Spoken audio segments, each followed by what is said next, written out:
อะไรต้องมีอะไรต่างๆมากมายแค่อยากขอบคุณที่คอยดูแลเรื่อยมาถึงแม้ว่าฉันเคยทำเธอเสียน้ำตากี่วันกี่คืนที่เราเคยเดินจูงมือก้าวไปพร้อมกัน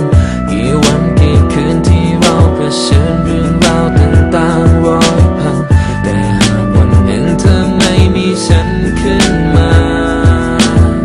แค่อยากให้เธอนั้นจงได้รับรู้ว่า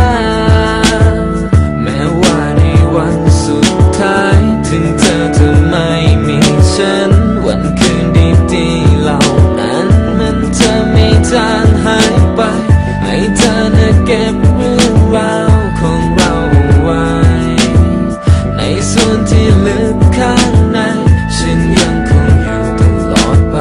ภาพความทรงจำแรกเราพบกันยังจำฝังใจไม่มีเปลี่ยนที่เคยพลาดพลั้งเปลี่ยนเป็นพลังอย่างน้อยก็ได้เป็นบทเรียนฉันรู้เธอเหนื่อยหนักเท่าไรที่ต้องทำเพื่อฉันใครพูดยังไงไม่สนใจ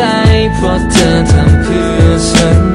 พยายามจะทำวันนี้ให้เธอมีความสุขมากที่สุดกับคำว่ารักที่ยังหายใจก็คงจะยังไม่หยุดแต่หากวันหนึ่งเธอไม่มีฉันขึ้นมาแค่อยากให้เธอนั้นจงได้รับรู้ว่าแม้ว่าในวันสุดท้ายถึงเธอจะไม่มีฉันวันคืนดีๆเหล่านั้นมันจะไม่จางหายไปให้เธอน่ะเก็บเรื่องราวของเราไว้ในส่วนที่ลึกข้างใน